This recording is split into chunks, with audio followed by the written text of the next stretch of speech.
I'm your host, Brian Beatty, and we are talking about really the state of the market today, what's going on with this potential war in the Middle East, and what's going on with oil and how it's impacting the market and why the market feels stuck.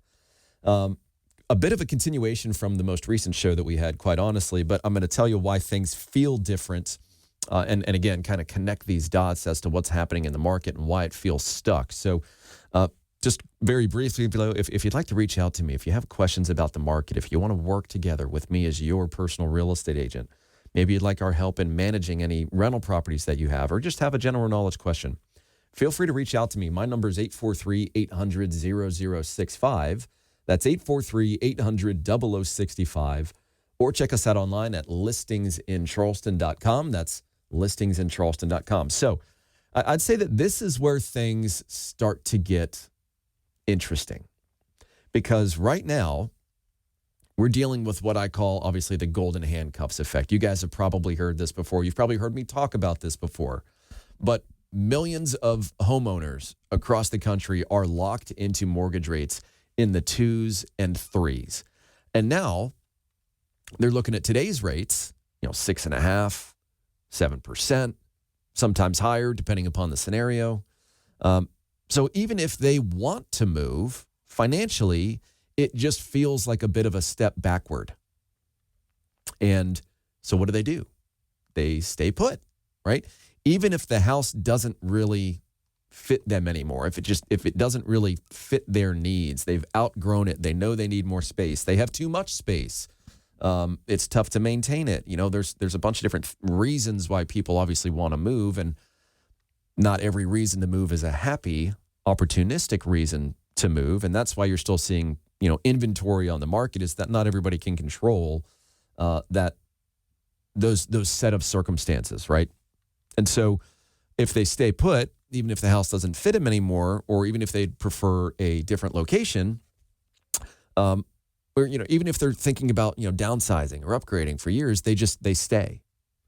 And when enough people do that, inventory stays low, and that's exactly what we're seeing in Charleston. So let me just kind of ask you something, right? If fewer people are selling, what happens to the people who want to buy? They have fewer choices. And when buyers have fewer choices, prices tend to stay more stable than expected. So now we've got this kind of strange dynamic where the market isn't crashing, but prices are holding, but activity feels slow and just low in general. And that's what creates this feeling of being stuck. But here's the real question. Are people actually stuck? Or do they just feel stuck because, they haven't been shown another option? Because what I see almost every day is people making decisions based on incomplete information. They're assuming, well, I'll just wait for rates to come down, right? But let's think about that for a second. What happens if rates do come down? I don't think they're going to, but what happens if they do, right? Does demand go down, or does it surge, right? It surges, which means more competition, which means upward pressure on prices, which means the advantage that exists really today, right now, starts to kind of disappear. So, the question kind of becomes, are you waiting for a better market, or are you waiting for a more competitive one? So, and while all this is happening, by the way, there's another issue that I'm seeing right now, and that's costing some homeowners, I think, a significant amount of money. And I would say that this one is really important. Honestly, it's something we've talked about before, because it's happening right here in Charleston every single day.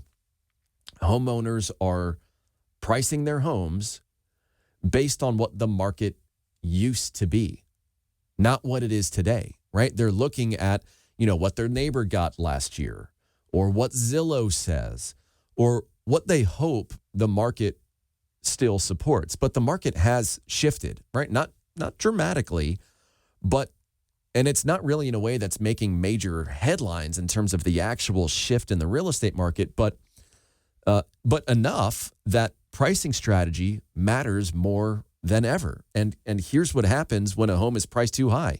It doesn't really get ignored completely, but it does get overlooked, right? Buyers scroll past it.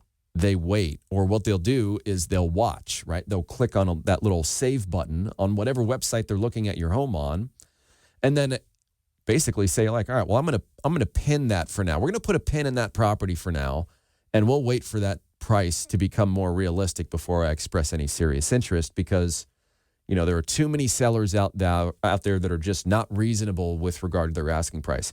That's not necessarily coming from me. That is coming from the buyers that are looking in this market right now. They can sniff out an overpriced listing pretty easily because most of these folks are looking in areas where there's not a ton of inventory. I mean, there are, of course, areas of our market where there's plenty of inventory. I mean, go to Somerville and look for a $500,000 home. You'll find a lot of them. But what they'll do is they'll wait and they'll watch. And obviously, from the seller's perspective, days on market starts to add up. Then comes the first price reduction, then the second, and now the property has lost something very, very important, which is momentum, right? When you first put your property on the market, you're marketing to the pool of buyers that are ready, willing, and able. They're researched. If the right property hits the market, they're going for it.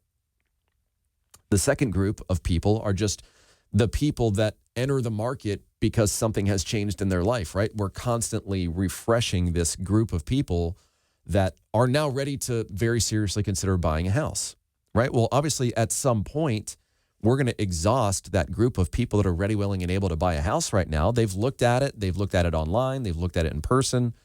They've made an offer or not. And that's why when we meet with sellers, we talk about these metrics and things that we're shooting for, right? We need some targets to hit. We know, based on analytics we have access to, how many showings we should be getting per month in different areas and price ranges, right? That becomes kind of our barometer. If we're not hitting that, then the market's telling us something. If we're in excess of that, the market's telling us something. The question is whether or not we're willing to hear it, to listen to it. Because once a home feels stale, then obviously buyers start asking, different questions. What's wrong with it? Why hasn't it sold? And then when offers come in, they're just not that strong offer because they're cautious, they're conservative, they're looking for a deal. And what ends up happening is that the homes often sell for less than what it would have if it had just been priced correctly from day one. And I don't just say that to sound like a realtor. We hired a company and paid them a lot of money to provide our real estate company with statistics that our board of realtors does not provide. And one of the things that we analyzed in significant detail is the impact of your initial asking price on the ultimate bottom line you receive when you sell your home. And the statistics are overwhelmingly positive for the person that prices their home basically in line with fair market value. They sell it for 100% of asking price in a week. That's the stat from at least the fourth quarter. Obviously, we don't have first quarter numbers yet, but that was from this most recent fourth quarter of 2025.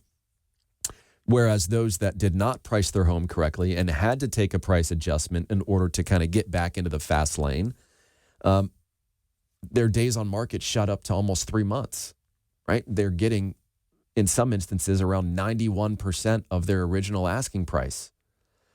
On top of that, we're in a market where, and I mentioned this earlier, I think in the last show, but literally 1 in 3 homes that are put on the market for sale right now are not selling. And what I mean by that is they're being removed from the market. Not just they're sitting there for a while and they're just not selling. They're being taken off the market after trying. Now, that could be because they changed their mind, they can't get their price, they decided to rent it, they hired the wrong real estate agent. Whatever the case may be, 1 in 3 properties is going on the market and then coming off the market. It's really about 3 in 10, so it's not quite a third, but you get the point. There are plenty of people out there that are trying to sell their home using last year's pricing and using outdated marketing methods. And there are plenty of folks out there that have done a good job over the past couple of years and like refreshing their marketing, but the overwhelming majority of real estate agents do the same thing. They put it in the MLS. Once it's in the MLS, it goes onto all these websites that consumers use, right? Zillow, Redfin, Realtor.com, Homes.com, you name it. Maybe they do an open house. They put a sign in the yard. Maybe they post something on their personal Facebook page, which is just a bunch of like random people from high school and college that they're probably not even friends with, certainly not home buyers. And then that's it. And if it doesn't sell, then you know what happens next. They ask you to just reduce the price because that's really the only available tool in their tool belt. They don't really have ways of generating new interest organically or proactively for your house. And so that home that lists with one of those agents usually comes off the market and then goes back on the market with another agent. And before COVID, before we got to this market where all you had to do was put a sign in the yard and somebody would buy it, that's how crazy the market was for COVID for several years. But before that, when we had a normal market, 60% of the listings that we sold were previously listed by other real estate agents. So we have a knack for rebranding property, but also just tells me that there's not a lot of branding or marketing or advertising going into marketing a home for sale these days anyways by the majority of agents that sell real estate. And I could harp on this a little bit longer, but I'm going to take a break. And when we come back, we're going to talk a little bit more about this and again, connect the dots and also talk about what's happening right here in Charleston. So stick around. This is the Brian Beatty Real Estate Show right here on the Big Talker, 1250 WTMA and WTMA.com. And remember, if you guys want to reach out to me, you want to have a private conversation off air with me personally, my number is 843-800-0065. That's 843-800-0065. Or check us out online, listingsincharleston.com. That's listingsincharleston.com. And also check us out on YouTube and Spotify and iTunes and all that great stuff. All right.